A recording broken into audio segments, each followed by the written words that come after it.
Celebrate Valentine's Day. Starbucks has like a mocha cherry drink up here. And I was hoping it was going to be bad, but Starbucks just never disappoints. It's kind of sad. So, I mean, you've looked at the title of this video. Felt like it was appropriate. It's almost Valentine's Day. Whilst I am 25 years old and have never had a serious relationship and perpetually sad about that, but pretend that I'm okay with it, I delve into literature to find other couples who are happy, to kind of tide me over until I die. That got dark really fast. Valentine's Day brings out the realness, people. So, I wanted to count down my top 14, as of this moment, top 14 favorite, like, literary couples. This list would not be complete. Just look at my channel name without Jamie and Claire. I love them. Jamie is my book husband. Time travel. They don't let time or space or the fact that she's English during Jacobite Scotland get in between them. I really like that they started as friends and they're forced together, but no, they end up making the choice to be with each other instead of splitting up several times. Love Jamie and Claire. I have been obsessed with these guys since like I first read this book like a couple days after we got it in the Owl Crate box in like February 2017, but Alyssa and Rhys, they kind of like tame each other while also letting each other be the same, and Alyssa just challenges Rhys and I don't know, but they're just like so, the banter and the tension, and I love that Alyssa doesn't seem to know what to do with it at the beginning because she doesn't know how to deal with actual feelings, and they're kind of star-crossed lovers. They were on different sides in the first book, but you know, love always wins out, right? This is a message to Deanna Raybourn, which if I haven't made clear yet, I am going to be furious and will riot and burn something to the ground if we get to the end of this Veronica Speedwell series and Veronica and Stoker have not sealed the deal. Because, oh my god. Okay, Veronica is like a single lady. She reminds me of Barney Stinson, okay? She's not as outrageous as Barney Stinson is, but she is a single lady in Victorian times who specifically refuses to have any romantic relationships, physical or just emotional, with anyone in Britain. And she just very heavily focuses on the physical, just to like release endorphins, essentially.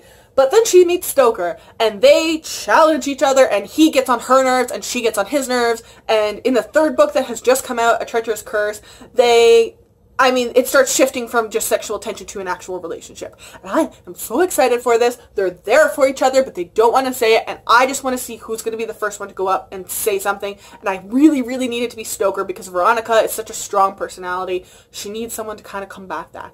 But I don't know where it's going, and like I said, I will riot Deanna Raybourn.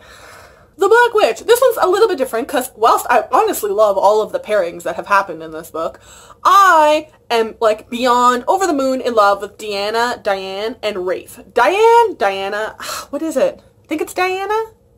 I'll go with Diana. But Diana is like a wolf, and there's like very distinct racial divisions in this world. And then she meets Rafe, who is the main character's brother, and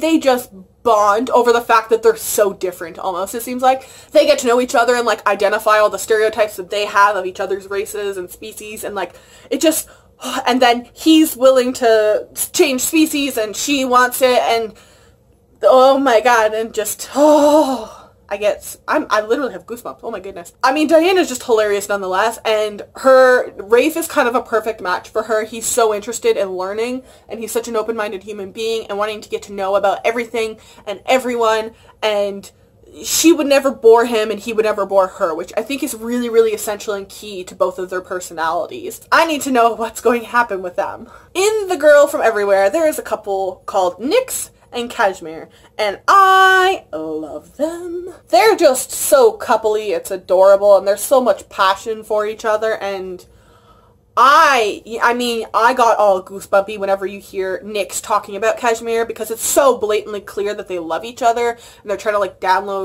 play it because her dad's there, which can be kind of a buzzkill, but she's also trying to take care of him, and she has family drama, and he doesn't want to get involved in it, but he wants to support her, and they're just so cute. In the Room Trilogy, we have a couple named Emelina and Casimir, and they are star-crossed lovers from the get-go. She essentially is trying to kill him at the beginning of Ruined, and then gets, well, I don't know if force is the right word. She tricks herself into being married to him, and then Allied happens, the sequel, and things just evolve, and there's a crazy sister thrown into the mix, and just chaos, and no one's there to support them, basically. It feels so bad. Like, every key figure that you would want to support your romantic relationship is bat crap crazy. And I love them, and I just have this gut feeling, though, that it's not going to end well for them, and I'm terrified of that, so I don't know if I want to read the last book. Wait, no, the sequel is Avenged, and then Allied. Allied is the third book. I'm all over the place. But they have to make some hard choices, and I don't know how this is going to go down. I just don't have good feelings about the last book. But, yeah, love them, so here for them. The next couple that I'm, like, super in love with right now, Timekeeper by Tara Sim. There is the most adorable couple that, I guess they're kind of like star-crossed lovers, but Colton and Danny. So Colton is like, I think it's Colton. Colton is like a clock spirit, and Danny is a clock worker, and like, if you read the book, then that would make sense, but out of context, it sounds kind of crazy. They're not allowed, basically, to be together, and Colton is kind of stuck to the tower because he's the spirit of it. Doesn't matter. I love them, and they're adorable, and Danny need a support system so bad in this book, and he didn't get it from his mom. His dad was gone. His friend tried all she could, but she couldn't really be there all the way, and Colton was just this beautiful support system and secret for Danny, and helped him get through so much, and I'm so happy that with how Timekeeper ended with them, and I really, really hope that that keeps going in Chainbreaker. They just need each other, and they need to be together. The next couple is Gretchen and Daniel from A Prisoner of Night and Fog. To say they're star-crossed lovers is probably a big understatement. She refers to Adolf Hitler as Uncle Dolph, and Daniel is Jewish. You can see where that goes. Daniel is like this perfect human being to help show Gretchen everything that's going on. Because of how not great her home life is, and because of, how her father died and the support system that she had at the time, she would have never gotten out of the position that she was in without Daniel. And he goes out on so many limbs for her, and she really does recognize it and appreciate it, and comes to so much she realizes so many things through him, and she really does try to pay that back, I find, a lot in the sequel, A Conspiracy of Blood and Smoke. She knows it's not good for her, but she knows that Daniel he did so much for her. Their relationship is honestly just so beautiful. They take a risk on each other, and they're willing to fall, and they always know that the other person is going to be there to catch them. And even when they try to go out of their way to make sure that the other is always safe and that they don't drag the other person into danger, the other person is always willing to take on that danger for the sake of their significant other. I loved it. Now, I don't want to go too much into this one because it is a new release. Odessa and Merritt II. But these ladies, there's a bold statement made at the end of this book about where they stand with each other in this relationship. And I am just beyond excited for the sequel to see where they go. They're kind of perfect for each other. Once again, they're never going to really tie the other person down, I don't feel like, and they're never really going to make the other person bored. I feel like they just they have relatively similar personalities and ambitions, but to the point that, I think that they're not going to conflict with each other, nor are they going to, bore the other person, if that kind of makes sense. And I felt like it was kind of fitting, based on what happened at the beginning of the book, that Merritt II would be where Odessa went. When one door closes, another opens, kind of thing. Okay, if you're surprised that this book is on here, then I don't know what to do with you. But, I guess not this book. Where's my Mist and Fury? Faye and Rhysland. I don't even know how to describe these two. I'm one of those people that really loves how, consistently the word mate is used. I know some people really hate it, but it's just, I get this, this passionate, drawn to each other, can't let each other go, interconnected feeling between them whenever I hear that word used. I love the way he treats her, and I love the way that she uses him to make, to kind of guide her in this new path of power and monarchy, and just being Faye, and trying to take on and support him. She needs to become something higher and more and independent and strong to help Rhys, because he's not going to be able to do everything. He's taking everything on his own right now, and it's not been healthy or good for him. So she needs to take on so much, and I feel like she does continuously is trying to be there to support him, and he is trying to support her. There are several amazing couples in the Lunar Chronicles,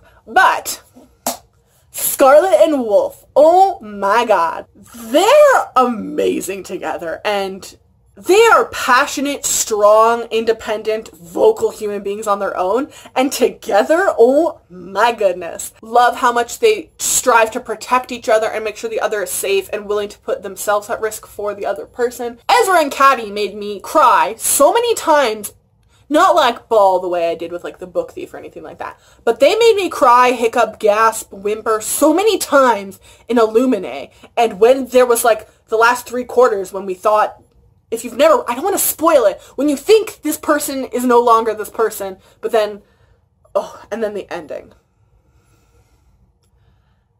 Oh my god, I just got goosebumps.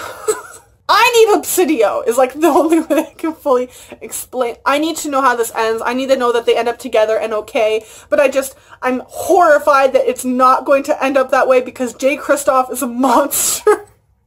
Audrey, Rhys, and Thomas, which should tell you how much I love the other 14, because I adore these two. But Audrey, Rhys, and Thomas, they are exactly what each other needs. It's like, I think the only way that I can totally explain it, that she needs someone to support her because she wants to be the strong, independent person, but she's just used to having everyone else there. Just because of the time period that she kind of does need that male figure there for, like, to legitimize her, how people see her kind of thing. And Thomas needs someone to calm the dude down. Like, I'm not talking about like a Barney Stinson character, but just like he is Thomas. Like, it's, if you've read it, then you understand.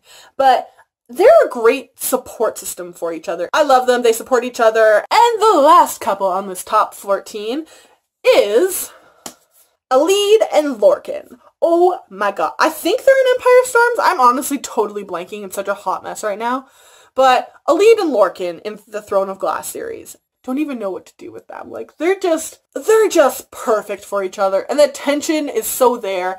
And, I mean, Lorcan's been around for so long and not, like, he's kind of abused for a long time. And he needs someone good, like, just morally good.